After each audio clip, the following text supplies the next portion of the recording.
Good morning. I was in Mangalore last week. I was reading Times of India, and I saw this little paragraph in there. It said that IIM Bangalore and had applied to MHRD. Anybody here from MHRD? Had applied to MHRD to increase their capacity by 400 people, by 398 or 400 people. I said, oh, good. But I was thinking to myself that Professor Raghuram was quoted, how it was very important to have 400 more people with management skills. And I was thinking to myself that Professor Raghuram and IIM Bangalore should set their sights much, much, much, much, much higher. They should add at least 4 zeros to that number. So if MHRD is listening, I think you should come back and say 400 is the appetizer. Okay, I want the main course. I want you to educate 4 million people. In fact, they should go to 40 or 400 million people, and it is possible to do that. We should really set our sights really, really high. And today I'm going to talk about education. And just as Dr. Devi Prasad Shetty talked about how in 5 to 10 years, healthcare will be completely transformed, and he uses 5 to 10 years, I do the same thing. I use 30 years. In education, my colleagues are much more conservative, and I tell them if I begin to use words like 2 years or 5 years, they will slice my head into very thin slices, deep fry it, and add salt. So therefore, I'm very, very cautious. So today, I'm going to talk about why I believe that the future of education is digital. And Dr. Shetty also talked about what is the biggest business in the world. Do you all have a guess as to what is the second biggest business in the world? Education. In fact, in the US, the student debt alone is $1.5 trillion. Just the debt that students have incurred to pay for their education. So just imagine, so we are sitting here and thinking of how we can transform our two big industries that really, really are crying for transformation. Every field known to mankind has been completely transformed by digital. So just imagine, as much as 5 or 7 years ago, it was a nightmare to find a taxi in Bangalore or auto in Bangalore. You have to walk to some place and you wait there in the sun, and maybe an auto will come and take you, and then you say, alli hogbeku. And they'll say, alli hogdalla, I'll go somewhere else. So it's a mess. But now you pull out your phone with one click, boom, an Ola or Uber is out there. Transportation has been completely transformed by digital. Similarly, look at entertainment with Netflix. You can watch anything you want at the touch of a button. The whole travel industry with aggregators like TripAdvisor and others. I had a great talk yesterday about how aggregators are really changing the whole world. But why is that not happening in education? Education is a human right. How many of you believe that education is a human right? Okay, good. The rest of you must be asleep. What does it mean for education to be a human right? It means that everybody should have, a human right means that everybody should have access to something like the air we breathe. Okay, not Delhi air, but at least Bangalore air is pretty good. So everybody should have access to education everywhere. But why is it that to get into a top place like IIM Bangalore, you have to be among the top 1% of the students, utterly brilliant, and you have to still pay a lot of money. So I was just thinking as I was preparing this talk, I was just thinking to myself, what are some of the things that we've come to accept of education, even though it is a human right, and we just take it for granted, and we can completely change that. So for example, why do we have admissions? If education is a human right, why do we have admissions? So let me ask you a question. Do you think that water is a human right? Everybody should have access to clean water. Do you think it's a human right? Raise your hands. Okay, so water is a human right. Okay? Now just imagine. You go to a public, Bangalore, let's say you have a public place where there's a tap with water. Okay, you go there, you open the tap, and you get some water to drink or wash or whatever, right? Now imagine, you go there, okay, and there's this big thug who's standing there, okay, and he's saying, nope, first show me your TOEFL scores. What is your GRE score? What is your mother's income? What is your caste? I won't let you in. And he turns away. 99% of the people is turned away, and 1% gets to drink water. Because that person knows somebody who knows somebody who knows a minister. That's it. 99 people are turned away. Why are you laughing? It's not funny. We're doing that in education today, aren't we? So why is it funny that we're not doing it for water? Everybody should have access to water. You found it funny when we turned away 99% of the people. But that's what we do in education. We can change that completely with digital. Give you another example. Why can education be personalized to everybody?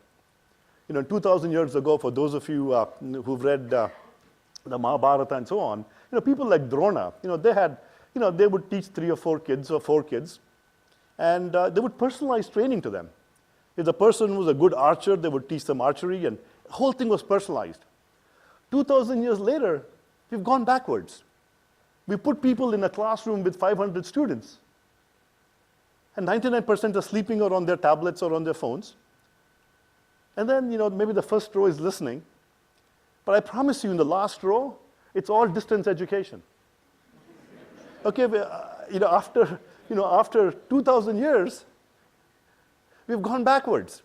So why can't we change that with digital? Why do we go to college for 4 years at the age of 18? Why? We go to college for 4 years, and then we work until we retire. Why? What's magical about the age 18? And everybody should be learning throughout life. We should be learning lifelong. Learning should be a lifelong enterprise. Why? What's magical about 18? What's magical about 4 years? I remember when I was in IIT Madras, I graduated in '82. It was a 5-year program. And then there was a big talk in India about making engineering a 4-year program. And all the professors were up in arms. That's it. It's the end of IITs. It's a disaster. 5 years to 4 years, all hell will break loose. The end of our education system. Everybody was thumping their foreheads, and this is gone. Guess what? Education is 4 years today, and the world is fine. And we just don't like change in education. I can go on and on and on. Why are all my lectures 1 hour long?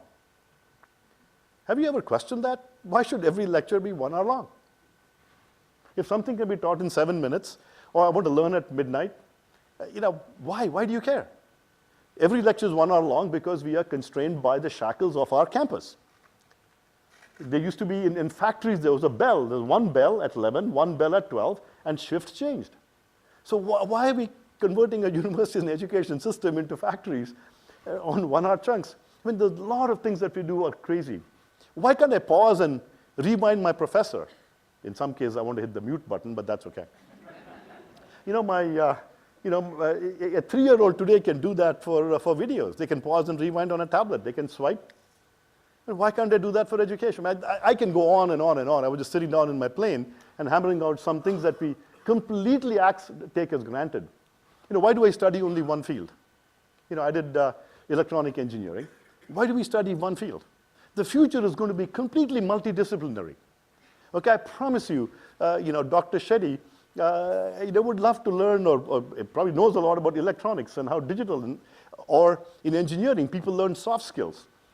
I think everybody should take a basic management program as they become managers.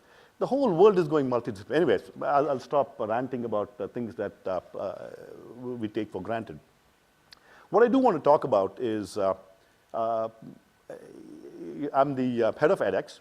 edX is an online learning venture. We are a nonprofit. We're the only nonprofit education platform in this space, founded by Harvard and MIT.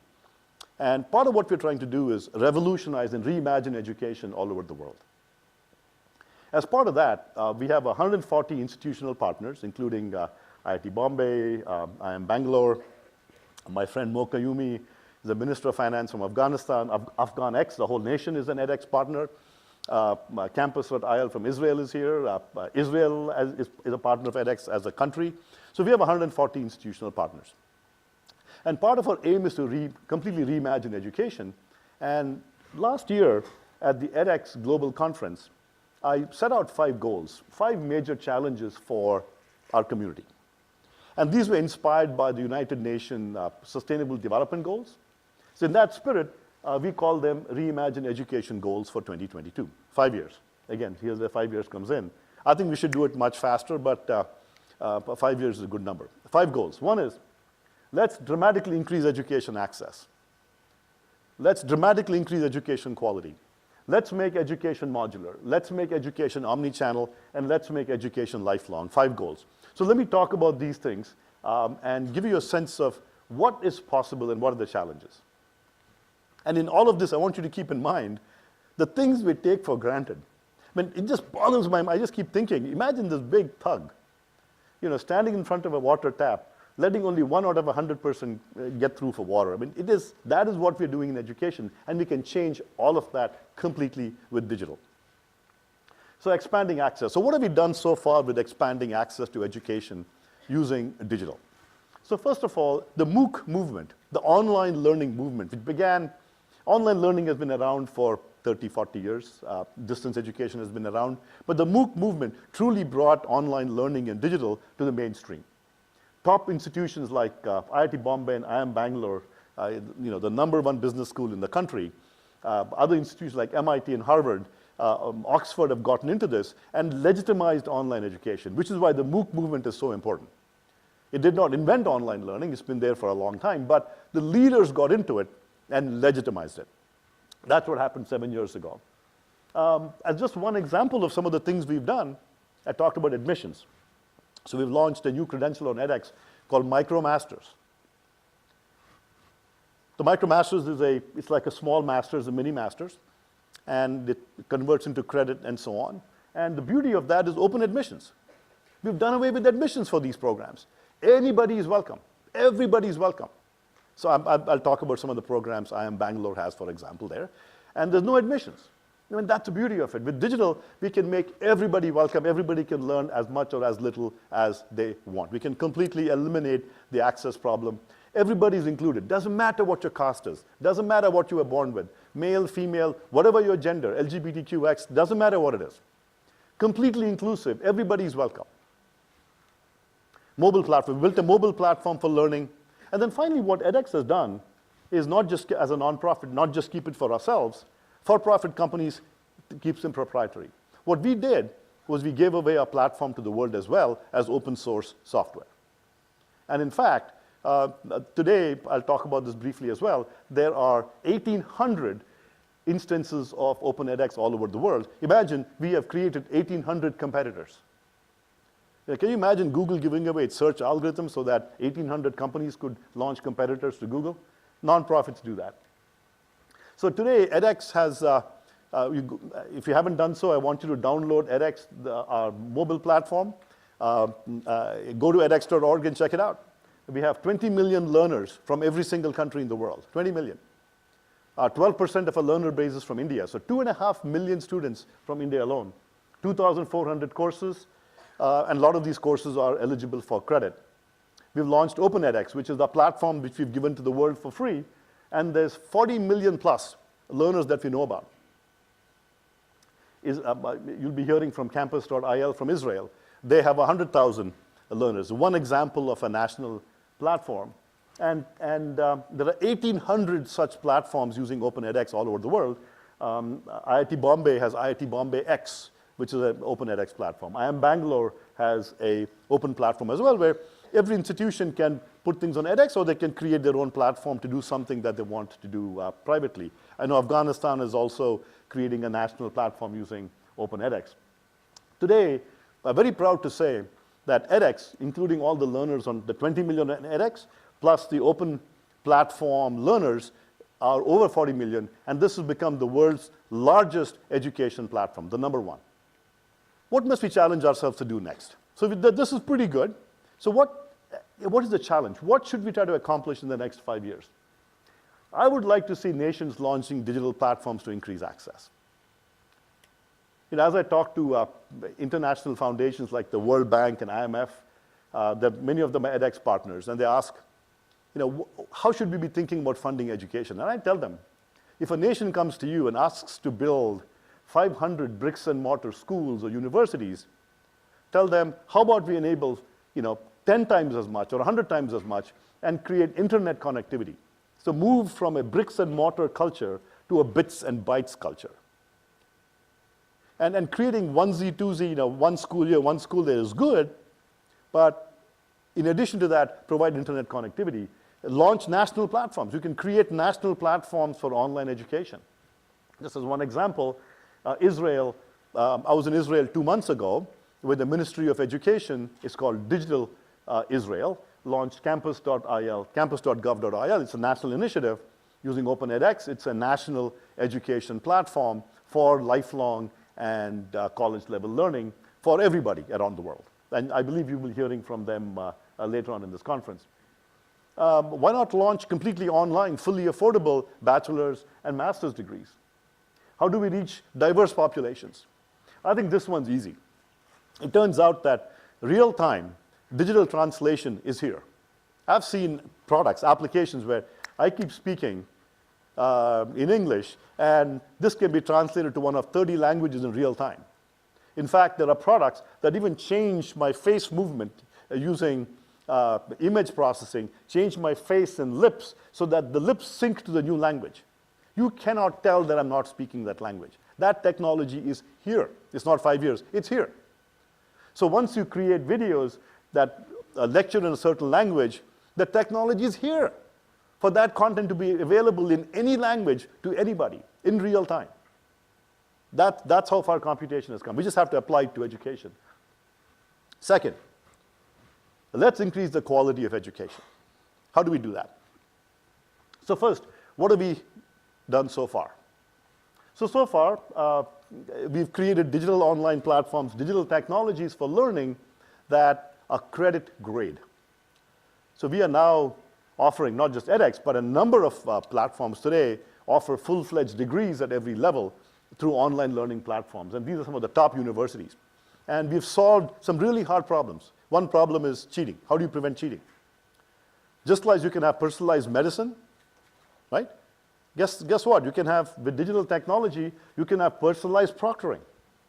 And on edX, for our credit-bearing courses, we have personalized proctoring. We call it virtual proctoring. When you're taking an exam, a camera can record your video, and AI software looks at it and can tell whether you're cheating or not. It's amazing. Can we dramatically improve the quality of learning? We've done a lot already. We've done active learning. I'll show you some data with active learning, which is so much better than traditional forms of learning. We can also do group learning. On edX, we have a feature called Teams, where people can work together and learn together in a social manner. All this has been done. Let me show you some data. So we've created new pedagogies for learning, called active learning. The concept of active learning has been around for a long time, 30, 40 years, but it's not been applied in a mass manner. Today, we can do it using digital technology. We can take amazing work that has been done in research and apply it to day-to-day education. So active learning is a simple approach. With a lecture, it's a one-way street. You keep listening. Active learning is more like the Socratic method, where every few minutes you engage the student by asking questions. So on edX, if you go there, we have the concept of learning sequences, where we interleave short videos with interactive exercises. So we might show you a short video that teaches you how to add two numbers. Okay? And then, boom, there'll be a small problem where you're given some practice to apply that knowledge, build the skill, not just the theory, but also build the skill in order to do that. So let me show you some data. So this is for corporate learners. Dr. Shetty, can you read EEGs? Can you read EEGs? Okay. So this is some data for corporate learners. Faculty at MIT did a study using edX, where with corporate learners, edX has launched something called edX for Business for Corporations. And the idea was to see what kind of learning works for lifelong corporate learners. So what they did was they showed people just videos, and they measured learning outcomes. Then they did active learning, where they showed videos, but they engaged the learners with interactive exercises as they went along, and they measured learning outcomes. And you can see that the learning outcomes for active learning were substantially better than the traditional method. If you sit and you're passive, not very good. So these were, Okana, Gabriel, and the others were part of MIT Brain and Cognitive Sciences lab. Okay, so when you're a hammer, everything looks like a nail. So they said, why is it so? Why is it that active learning,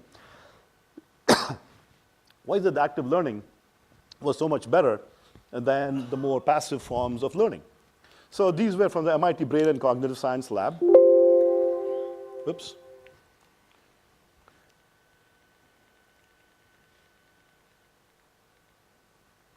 So what they did was they took EEGs of learners learning. So this is an EEG pattern for a learner watching a video, and this is the EEG for a learner involved in active learning. Okay, I'm not the expert. I was going to ask Dr. Shetty a quiz question, but he says he can read ECGs, the cardios. So I'm told by my colleagues that when you see yellows and reds, it's more a sleep state. When you see more cool colors like blues, it's much more, the mind is much more active. So they showed for the first time that active learning, that our brains are wired in a way, biology is such, our genetics is such that we are more geared towards active learning. And it's a brain pattern, it's nothing that we can do. That's how we are wired. And active learning is much more suited to our biology than just the passive forms of learning, and just using EEGs. Very, very influential study. And this is for corporate learning. So we can completely transform education by applying these cognitive science techniques. Okay, so that's what we've done so far. So what must we challenge ourselves to do next? I believe that why can't everybody in the world have someone like a Dronacharya or somebody else be their personal tutor? With AI-powered personalized learning, we can do that. Everybody can have their own personal tutor. And you know what? I hate mornings. I'm a night person. I like to learn at midnight. I want my personal tutor to work with me at midnight. You can do that. So as an example, we've got some prototypes running. So if you go to edX and Harvard has a course on super Earths and life. So if you Google on edX search bar, super Earths and life, it's a Harvard course, go check it out. It is a personalized learning course using AI today on our platform. The technology is here. It may take us a few years to do it for everything, but it's there. And this fits in perfectly. So we are now in the fourth industrial revolution phase. 4IR is if you see that phrase 4IR, that's a new buzz, the fourth industrial revolution. It's about mass customization. The fourth industrial revolution is about how do we build things in mass, yet customize for everyone. In other words, how do we build 1 billion cars where each car is personalized to you? Okay, my back is curved some more, so maybe a more personalized seat. So mass, customization. Okay, so that's what education will be. And so can we truly embrace the 4IR philosophy and do that for education in the next 5 years? We can leverage the power of AR and VR. And I cannot tell you how many analogies there are between healthcare and education. AI will transform healthcare for diagnosis. I think Dr. Shetty is being kind to our medical colleagues by saying, oh, we'll go to the software for second opinion. I think we'll have a few experts, and we'll go to a few experts for second opinions. The mass opinions will be software. And humans will be there as a backup for a second opinion. Same thing with virtual proctoring. On edX, our virtual proctoring, the first round will all be AI. If there is a doubt, did the person cheat or not? Okay, we'll go to a second opinion to a human. That's the way the software is built. AR and VR, augmented reality, virtual reality. This will completely transform healthcare. It will completely transform education for skill building. We can use AR and VR for teaching labs and doing gaming technologies and simulation technologies for teaching laboratories and building skills. We can harness the power of networks. So already today on Facebook and so on, networks, social networks and crowdsourcing is used for entertainment. Why can't we use it for education? we built a prototype on edX called crowdsourced hinting. So this is a cool concept. So we wanted to say, so let's say a student was getting an answer wrong, and then they got an answer right on the platform. So could we figure out a way, the edX team, could we figure out a way to find the right hint to give to a student? So you can do it through crowdsourcing. So they built a prototype a few years ago where every student that got an answer right after having gotten it wrong was given a prompt. Hey, what hint would have helped you? So you can crowdsource hints and get the whole crowd to tell you how to teach better. Unleash the power of cognitive science for learning. Retrieval learning is a fantastic concept where you show somebody a question and you then wait a week, show them a similar question, wait a month. You exponentially increase the time between when you show them something. It's called retrieval learning. That can really help. And ultimately, it's all about data. We are, on edX, we're gathering every single mouse click. On digital platforms, you can capture every single mouse click. How long was someone learning? What resource did they look at before they got an answer correct? How long? How much? Where? All kinds. We're getting terabytes and terabytes of data. And we can use this data to improve learning outcomes, to keep students more engaged, and really deploy deep analytics for learner engagement. It's going to be all about data. It's going to be all about AI. It's going to be all about VR and AR. It's going to be all about crowds. And we can solve problems with these technologies that are unimaginable, not just in education, but in all fields. Modular education, the third challenge. So we are used to education that is very, very stovepiped. You know, I come to a university, I get a degree, and spend 1 year or 2 years getting a full degree. Why? Why should everything be chunked up in 2-year chunks? You go to, how many of you have seen, what's this movie, Bhima? No, not Bhima. What's this movie? The Sanjeev, what's this movie? The guy where he's a cop and it's a really, really popular movie. Why am I getting the name wrong? Bhima? Is it Bhima? What is it? Simba. How many of you have seen Simba? So I saw Simba last week. And Simba was a 2-hour, 40-minute movie. 2 hours and 40 minutes. There was an interval in the middle of it as well. I've completely forgotten intervals. 2-hour, 40-minute movie. But most of our kids, my daughter didn't come to watch it. She was watching 5-minute videos at home. So we've unbundled and made into smaller modular chunks almost all of what we do, but education is still in 4-year or 2-year chunks. So why can't we modularize education? And so one of the examples are edX and our partners have created this new credential called the MicroMasters. A MicroMaster is about 25% of a master's degree that you can get completely online. Why can't we build multi-university credit exchanges, university share? Why can't we have multiple institutions share content? Modularity can make people do that. So as an example, a MicroMaster's is 25% of a master's degree. It's much faster. It's career-focused. It's fully online and open admissions. Very inexpensive. A master's degree in analytics on edX, from a university might cost $40,000 or $50,000 to get. A MicroMaster's in the same topic might be $500 to $1,000. 1 or 2% of the cost of a full degree. Open admissions. And the pathway to credit. So if you complete a MicroMaster's and you get admission to IIM Bangalore, it will count towards a campus program with credits for that. So as an example, this is one in analytics, data analytics from Georgia Tech in data analytics. We also have corporations like GE and others, and Tech Mahindra in India that are guaranteeing interviews. So what Tech Mahindra has said that if you have completed one of 10 MicroMasters on edX, any one of 10, cloud computing, cybersecurity, machine learning, AI, computer science, a bunch of others, they will automatically guarantee you an interview, democratize the interview process. IIM Bangalore has launched 2 MicroMasters, one in business management. So imagine this.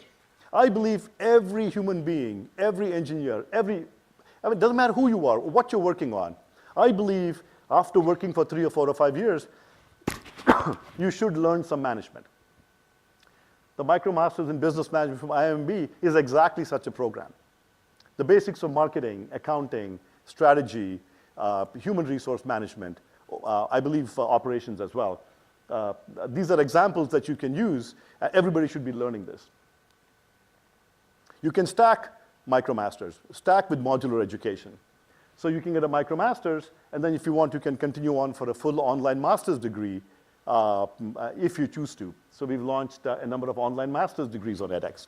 You complete a MicroMasters, you can do a master's degree. Very inexpensive master's degree. From a top 10 ranked school like UT Austin, a master's in computer science costs $40,000 to $45,000. Now, staying in India, you can get the same online, the master's online for $10,000 from UT Austin. It's the same degree, no difference. The pieces of paper look identical. You put that on your resume, employer doesn't know whether it's online or in person. So these universities are giving the exact same credential in topics like marketing, computer science, accounting, accounting from the Kelley Business School from Indiana, cybersecurity from Georgia Tech for $10,000. Cutting edge topics with absolute bare bones cost. Number of universities are now exchanging content. So I'll give you one example. We're working with the IT university in Pakistan. What they're doing, very radical. They have a 10-course, one-year master's degree in computer science. They wanted to launch a data science degree, but they don't have data science professors. The data science professors are busy earning 7, 8-figure salaries in industry. No one wants to teach. So what they did is they adopted the data science MicroMasters from UC San Diego on edX. So they take 5 or 6 courses from IT university, and they take 4 courses, the MicroMasters on edX, completely online. So they're composing 6 courses from the local university, 4 courses from edX. This is an example of blended learning, and they give the degree. So very radical. You can start sharing modular content. What must we challenge ourselves to do next? I challenge every university in the world. Why don't you give at least 25% of credit from a different institution? I challenge you to do that. Omnichannel learning. I'll breeze through a couple of these. Omnichannel means the following. So you heard about Amazon acquiring Whole Foods, where shopping has gone both retail and in person. People will shop in person, and people will shop completely online. So how many of you have shopped in person? How many of you have bought mangoes or oranges or bananas? Many of you have done that. How many of you have gone to Flipkart or one of the other places and shopped online? So everybody's shopping online and in person. Why can't we do the same for education? So what have we done so far? So we pioneered. Sorry, can you just ask them how many have they bought online? How many of you have bought online?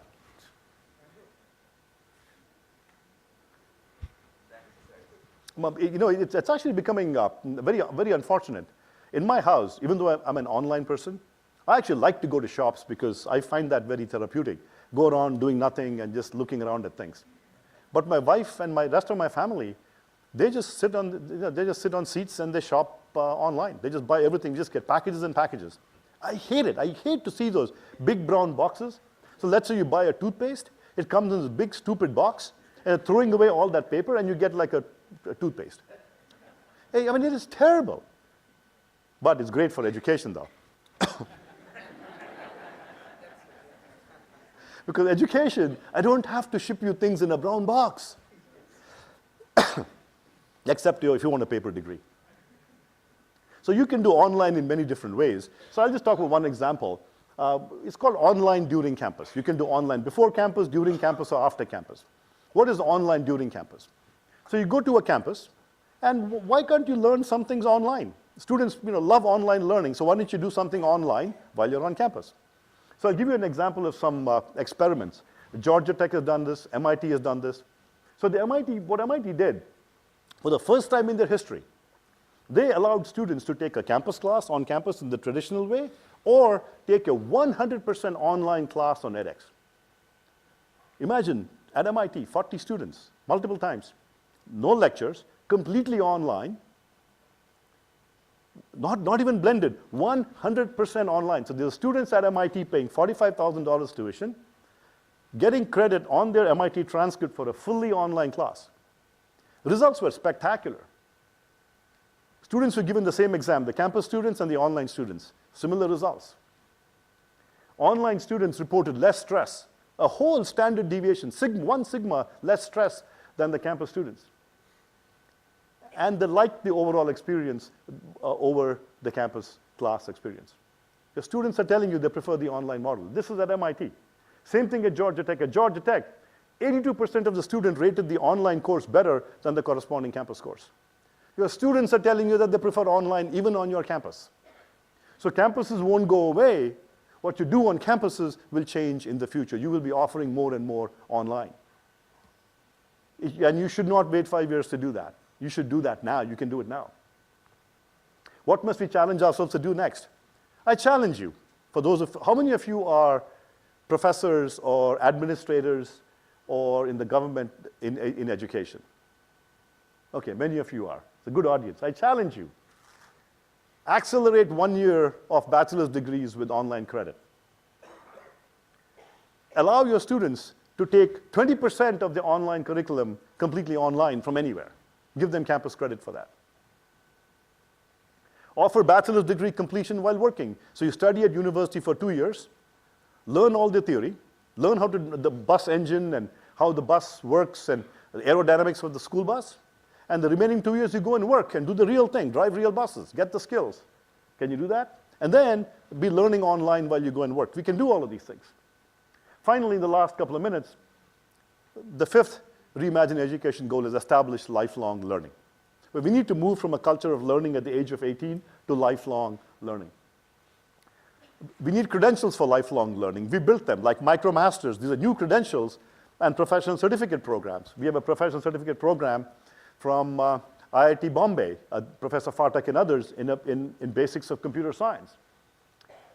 Companies like Tech Mahindra are guaranteeing interviews to students that complete MicroMasters. Tech Mahindra is one of the more incredibly innovative companies. They're doing some radical things in partnership with edX. To encourage people to become lifelong learners, they've done several things. One is they've told their employees, hey, look, you go and take a course and sign up for a certificate. We will pay a part of the certificate, but you pay a piece of it. They're doing other experiments where the employee pays. If they pass, the company pays. They're trying a number of approaches. When they hire people and a student from a university and the student has to join Tech Mahindra after 6 months or 9 months, they're telling them, while you're waiting, we want you to complete at least 3 courses. So when you come to work, you're job ready on day 1. Imagine job ready on day 1. I'll give some examples of people who've helped themselves with lifelong learning. So Sam was a BA in English. He was an English major, not finding a job. So he took computer science from Harvard, and then from working in a bookstore, he switched to software development. People are becoming lifelong learners and changing their lives. We did a survey, Data Talks. We did a survey of our MicroMaster students. 91% of people who've gotten the MicroMasters, 91% of them reported a positive career outcome. A pay raise, a promotion, a new job, any of these things. 91% have. What must we challenge ourselves to do next? I think corporations should begin to recognize these new credentials for upskilling and reskilling. As Professor Shetty talked about, there'll be 800 million jobs lost. The data I use is that by 2030, 1 in 2 jobs will be gone because of automation. So we need to move to a culture of upskilling and reskilling. We need governments to recognize the new credentials. We need employers to recognize these new credentials as well. So with that, let me stop and thank you all.